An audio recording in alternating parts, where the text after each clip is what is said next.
একটা প্রতিষ্ঠান পরিচালনা করতে গেলে নানা ধরনের খরচ হয়ে থাকে। এই যে খরচগুলো হচ্ছে বা এক্সপেন্সগুলো হচ্ছে, as an accountant or bookkeeper আপনার দায়িত্ব হচ্ছে এগুলো সফটওয়্যারে এন্ট্রি করা। এখন এই খরচগুলো কিভাবে সফটওয়্যারে এন্ট্রি করতে হয় সেটা আমরা দেখব। প্লাস নিউ বা কুইক ক্রিয়েটে ক্লিক করব।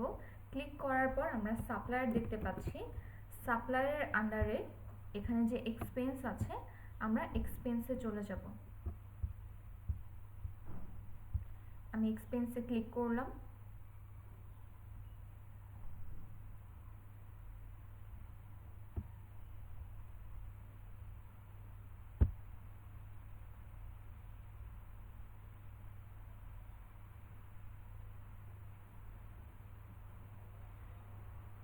এক্সপেন্সে ক্লিক করার পর আমাদের সামনে আমার একটা ফর্ম চলে এসেছে।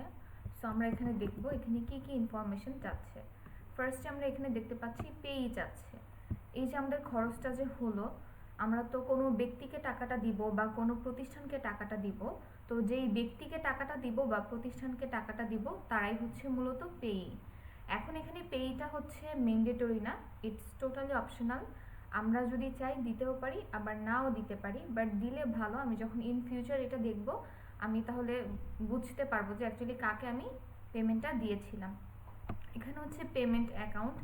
আমার প্রতিষ্ঠান সুপার কেয়ার ফার্মেসি যে খরচটা করেছে, এখন এই খরচের পেমেন্টটা কোন অ্যাকাউন্ট থেকে দিবে, এখানে আমরা ড্রপডাউনে সিলেক্ট করলে আমাদের bank account, credit card, PayPal account সব কিছু চলে আসবে। এবং আমরা যেই অ্যাকাউন্ট সিলেক্ট করব সেই অ্যাকাউন্টের ব্যালেন্সটা আমাদের এখানে শো করবে। আমি ব্যাংক চেঞ্জ করলে হচ্ছে ব্যালেন্সও চেঞ্জ হয়ে যাবে। দেন এখানে পেমেন্ট ডেট দিতে হবে, যে আমি অ্যাকচুয়ালি কোন ডেটে খরচের পেমেন্টটা দিচ্ছি সেই ডেটটা এখানে চলে যাবে। দেন এখানে পেমেন্ট মেথড, আমি যদি ড্রপডাউনে ক্লিক করি, যেমন আমি ওয়েলস ফার্গো ব্যাংক অ্যাকাউন্ট থেকে পে করব, আমি চাইলে চেকই দিতে পারি, দেন ডিরেক্ট ডেবিট করে দিতে পারি। ডিরেক্ট ডেবিট মানে হচ্ছে আমার যে পেই তার ব্যাংক অ্যাকাউন্টে সরাসরি আমি টাকা পাঠিয়ে দিব। আর যদি পেমেন্ট অ্যাকাউন্ট এখানে ক্রেডিট কার্ড আমি সিলেক্ট করি, তাহলে আমার হচ্ছে পেমেন্ট মেথডে ক্রেডিট কার্ড সিলেক্ট করতে হবে। দেন এখান থেকে আমি ক্যাশেও দিতে পারি। এখানে একটা রেফারেন্স নাম্বার দিতে হবে, যেমন আমি যদি এখানে চেক সিলেক্ট করি, রেফারেন্স নাম্বার হিসেবে এখানে চেক নাম্বারটা দিতে পারি, বা এমন কোনো নাম্বার এখানে দিব যেটা আমার ট্র্যাক করতে ইজি হয়। তারপর যদি এখানে চলে আসি, আমরা এখানে দেখতে পাচ্ছি হচ্ছে ক্যাটাগরি ডিটেলস। তো এখানেই হচ্ছে আমরা আমার খরচের ক্যাটাগরিটা চুজ করব। আমি যদি ক্যাটাগরি ডিটেলসে ক্লিক করি, এখানে ক্লিক করলে আমার সফটওয়্যারে যতগুলো চার্ট অফ অ্যাকাউন্ট আছে প্রত্যেকটা চার্ট অফ অ্যাকাউন্ট হচ্ছে এখানে শো করবে। এখানে ডিসক্রিপশন লিখবো, এখানে অ্যামাউন্ট লিখবো, যদি ভ্যাট থাকে এখানে ভ্যাট লিখবো। সো ফার্স্টে হচ্ছে আমি ধরে নিচ্ছি আমার যে সুপার কেয়ার ফার্মেসির জন্য আমি গুগলে অ্যাড রান করেছি, তাহলে আমি পেমেন্টটা কাকে দিব? অবশ্যই গুগলকে পেমেন্টটা করব। সো এখানে আমাকে পেই সিলেক্ট করতে হবে হচ্ছে গুগল। আমরা যদি চাই এখান থেকে অ্যাড নিউতে গিয়ে সরাসরি অ্যাড করে নিতে পারবো। সো আমার এখানে অলরেডি গুগল আছে, আমি সিলেক্ট করলাম। দেন পেমেন্ট অ্যাকাউন্টটা সিলেক্ট করব। আমি ধরে নিলাম ব্যাঙ্ক অফ আমেরিকা থেকে পেমেন্ট করব, আমি হচ্ছে চেকের মাধ্যমে পেমেন্ট করব। পেমেন্ট ডেটটা দিব, আমি ধরে নিচ্ছি জুনের 1 তারিখে পেমেন্ট করছি। এখানে রেফারেন্স নাম্বার হিসেবে আমি চেক নাম্বারটা দিয়ে দিব, জাস্ট র্যান্ডমলি একটা নাম্বার দিচ্ছি। দেন এখানে ক্যাটাগরি, যেহেতু অ্যাড রান করেছি দ্যাট মিন্স এটা আমার অ্যাডভার্টাইজিং এক্সপেন্স হয়েছে। সো এখানে আমি এটা লিখবো অ্যাডভার্টাইজিং। এটা আমার সফটওয়্যারে আগে থেকে আছে, যদি না থাকে সেক্ষেত্রে আমি অ্যাড নিউতে গিয়ে এই সেন্টার থেকেই সরাসরি অ্যাড করতে পারবো। দেন ডিসক্রিপশন দিতে পারি যে আমি হচ্ছে সুপার কেয়ার ফার্মেসির জন্য অ্যাড রান করেছিলাম, কোনো ডিটেলস যদি থাকে সেটা দিতে পারি। আমি এখানে অ্যামাউন্ট ধরে নিচ্ছি, এটা আমার $1000 ছিল। আমি ভ্যাট দিব হচ্ছে এখানে নো ভ্যাট। সো আমি যদি আবার একটু রিভিউ করি আমি কি কি দিয়েছি, আমি এখানে পেই দিয়েছি, পেমেন্ট অ্যাকাউন্ট দিয়েছি, পেমেন্ট ডেট দিয়েছি, পেমেন্ট মেথড দিয়েছি, দেন আমি এখানে ক্যাটাগরিটা দিয়েছি, অ্যামাউন্ট দিয়েছি, ভ্যাট দিয়েছি। ডিসক্রিপশনটা ম্যান্ডেটরি না, বাট চাইলে হচ্ছে আমরা দিতে পারি। আমরা যেমন জার্নাল করেছি, জার্নালে যেমন আমরা একটা ন্যারেশন লিখি সেভাবে হচ্ছে আমরা ডিসক্রিপশনেও লিখতে পারি। এখন আমার কাজ হচ্ছে আমি এটাকে সেভ করে দিব। এখন এই যে আমি এটাকে সেভ করলাম, এটা সেভ করার পর কোথায় কোথায় গেল আর কোথায় কোথায় ইম্প্যাক্ট ফেললো সেটা একটু দেখব। যেহেতু এটা আমার খরচ হয়েছে, তাহলে এটা তো অবশ্যই আমার এক্সপেন্স কোম্পানিকে বেয়ার করতে হবে। সো এটা যদি আমি প্রফিট অ্যান্ড লসে যাই সেক্ষেত্রে দেখতে পারবো। আর এই যে সফটওয়্যারে আমার যে একটা ফর্মের মতো ছিল, এখানে জাস্ট আমি ফিল আপ করেছি, ব্যাকএন্ডে কিন্তু জার্নালও রেকর্ড হয়েছে, আমরা সেটাও দেখতে পারবো। সো আমি ফার্স্টে রিপোর্টে চলে যাব। রিপোর্টে যাওয়ার পর আমি এখান থেকে প্রফিট অ্যান্ড লস সার্চ করতে পারি, বা আমার এখানেও আছে, আমি সরাসরি এখানে চলে যাব।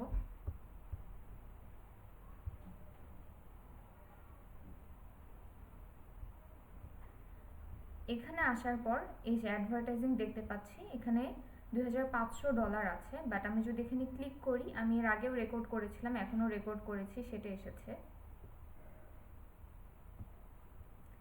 এই যে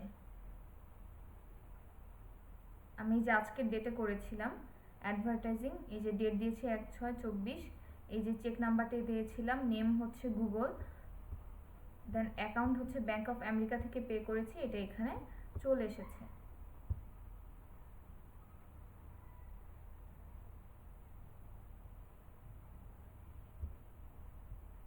আমি যদি মোড়ে ক্লিক করি, মোড়ে ক্লিক করে এটা কপি করতে পারবো, বাতিল করে দিতে পারবো, ডিলিট করে দিতে পারবো।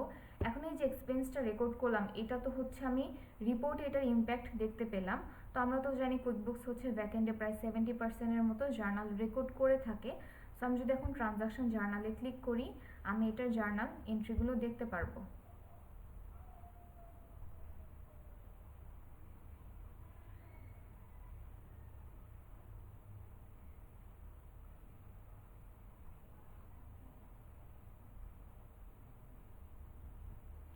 এই যে এখানে হচ্ছে আমার জার্নাল এন্ট্রি চলে এসেছে, এখান থেকে আমরা জার্নাল এন্ট্রিগুলো দেখতে পাচ্ছি। আমরা কিন্তু ম্যানুয়ালি জার্নাল এন্ট্রি করিনি, বাট এখানে সফটওয়্যার সরাসরি রেকর্ড করে ফেলেছে, সফটওয়্যার সরাসরি রিপোর্টেও নিয়ে গিয়েছে, প্লাস জার্নালও রেকর্ড করেছে। এখানে ক্লাসিক, এখানে যদি আমি এই ভিউটা চেঞ্জ করতে পারবো, আমি সুইচ টু ক্লাসিক ভিউতে চলে গেলাম।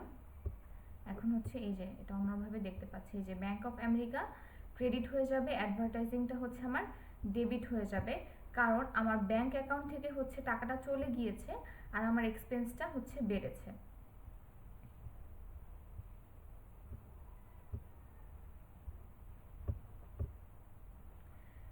সো একটা তো করলাম, এখন আমি আরেকটা করব, আরেকটা এক্সপেন্স রেকর্ড করে। এই যে সুপার কেয়ার ফার্মেসি এই কুইকবুকস সফটওয়্যারটা ইউজ করে তার অ্যাকাউন্টিং বা বুককিপিংয়ের কাজগুলো করছে।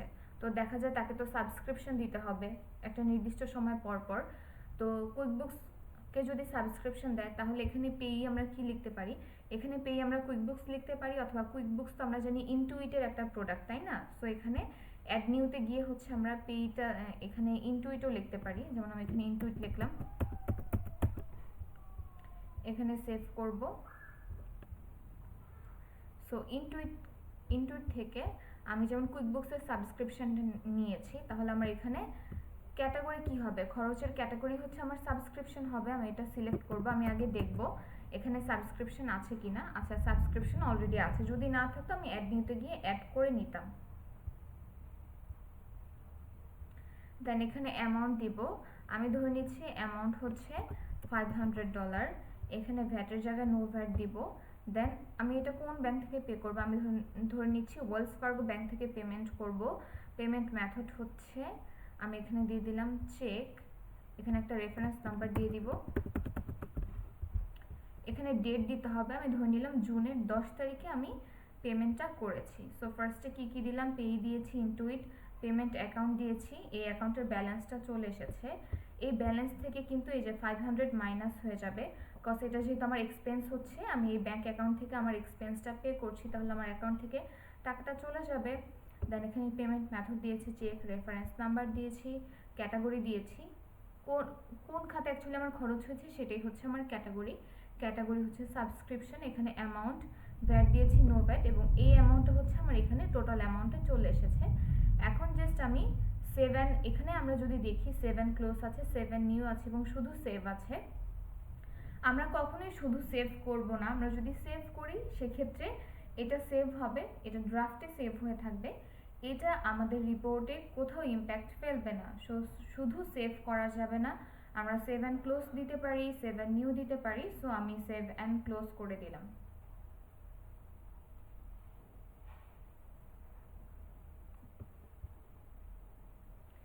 এইভাবেই হচ্ছে আমাদেরকে এক্সপেন্সগুলোকে রেকর্ড করতে হবে। এখন আমি ডকুমেন্ট যদি অন করি, আপনাদেরকে এক্সপেন্সের জন্য কিছু ডকুমেন্ট প্রোভাইড করা হবে। সো আমি যদি এখানে একটু দেখি কি কি আছে। এখানে ফার্স্টে দেওয়া আছে পেইন নাম দেওয়া আছে, এরা হচ্ছে সব পেই। দেন হচ্ছে ব্যাংক অ্যাকাউন্ট দেওয়া আছে, দেন কোন ডেটে পেমেন্ট হয়েছে পেমেন্ট ডেট দেওয়া আছে, পেমেন্ট মেথড দেওয়া আছে, দেন ক্যাটাগরি দেওয়া আছে, অ্যাকচুয়ালি কোন কোন খাতে এক্সপেন্সগুলো হয়েছে, ডেসক্রিপশন দেওয়া আছে এবং অ্যামাউন্ট দেওয়া আছে। সো আপনারা যখন করবেন, এই যে এখানে অসংখ্য ব্যাংক আছে, ক্রেডিট কার্ড আছে। সো এই নতুন নতুন ব্যাংক এবং নতুন নতুন যে ক্রেডিট কার্ডগুলো আছে, এগুলোকে আপনাকে সফটওয়্যারে অ্যাড করে তারপর করতে হবে। সো আমি এখান থেকে একটা করে দেখাই। ফার্স্টে এখানে পেই হচ্ছে ভিসা প্রিন্ট। ভিসা প্রিন্টকে আমি টাকা দিব, কোন ব্যাংক অ্যাকাউন্ট থেকে দিব, এখানে হচ্ছে সিটি ব্যাংক এ মাস্টার কার্ড। সো এটা আমার হচ্ছে একটা মাস্টার কার্ড। দেন হচ্ছে পেমেন্ট ডেট, পেমেন্ট মেথড হচ্ছে ক্রেডিট কার্ড, দেন ক্যাটাগরি হচ্ছে মার্কেটিং এক্সপেন্স, এখানে হচ্ছে ডেসক্রিপশন দেওয়া আছে এবং অ্যামাউন্ট দেওয়া আছে। সো ফার্স্টে দেখতে হবে চার্ট অফ অ্যাকাউন্টে গিয়ে যে আমার এই নামে আসলে কোনো ক্রেডিট কার্ড অ্যাড করা আছে কিনা। সো এই নামে আমার অ্যাড করা নেই, তো ফার্স্ট কাজ হচ্ছে আমি এই নামে অ্যাড করে নিব। সো আমি কুইকবুকসে চলে যাই, সাপ্লায়ার আন্ডারে এক্সপেন্সে চলে আসবো।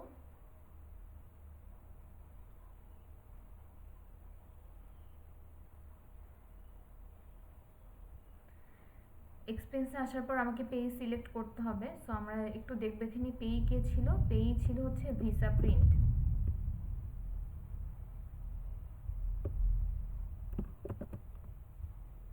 দেন সেভ করে দিব। আচ্ছা, এটা অলরেডি ইউজ হয়েছে, সো আমি একটু চেঞ্জ করে দিব। দেন ভিসা প্রিন্টে আমি সেভ করলাম। দেন পেমেন্ট অ্যাকাউন্ট দিতে হবে। আমার এখানে পেমেন্ট অ্যাকাউন্ট কি ছিল, city bank and master card. So এইটা দেখতে হবে এই অ্যাকাউন্ট আমার সফটওয়্যারে আছে কিনা। সো আমি যদি এখানে একটু খেয়াল করি,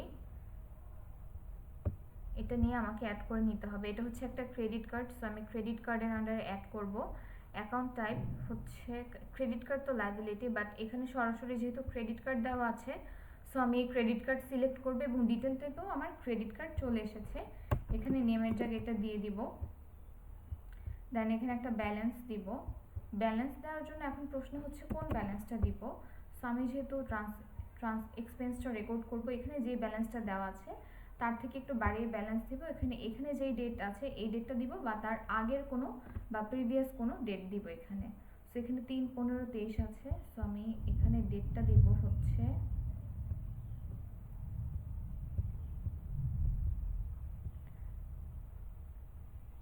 1/15/23। এখানে একটা ব্যালেন্স দিয়ে দিব।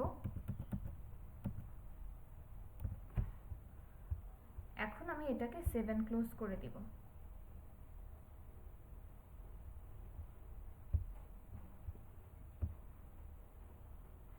আচ্ছা, এই অ্যাকাউন্ট অলরেডি ইউজ করছে, সো আমি এটা একটু কেটে দেই। আমার একই নামে দুইবার নিবে না, এটা অলরেডি আগে একবার সফটওয়্যার অ্যাড করা আছে। এখন এখান থেকে আমি আমার ক্রেডিট কার্ডটা সিলেক্ট করব। এই যে ক্রেডিট কার্ডটা সিলেক্ট করলাম। পেমেন্ট মেথড সিলেক্ট করব, এটা যেহেতু ক্রেডিট কার্ড, তাহলে ক্রেডিট কার্ড দিয়ে যদি পে করি অবশ্যই আমার পেমেন্ট মেথডটা ক্রেডিট কার্ড হবে। দেন এখানে ডেট সিলেক্ট করতে হবে, যেমন আমার এখানে ডেট কি ছিল 3/15/23। সো আমি এখানে ডেট সিলেক্ট করব।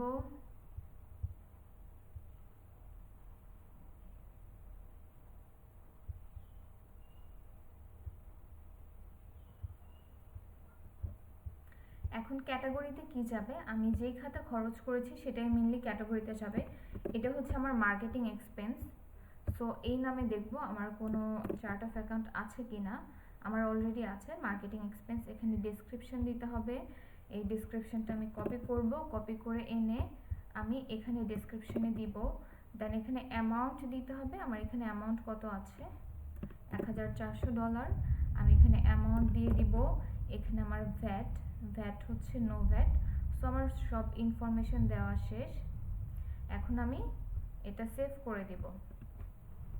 আচ্ছা, আমরা যে এক্সপেন্সগুলো যে রেকর্ড করলাম করার পর আমরা এটা কিভাবে অ্যাসাইনমেন্টে জমা দিব সেটা দেখব। এই যে এখানে আমরা যদি খেয়াল করি একদম উপরে এক্সপেন্সের পাশে এই যে ক্লকের মতো দেখতে পাচ্ছি, তাই না?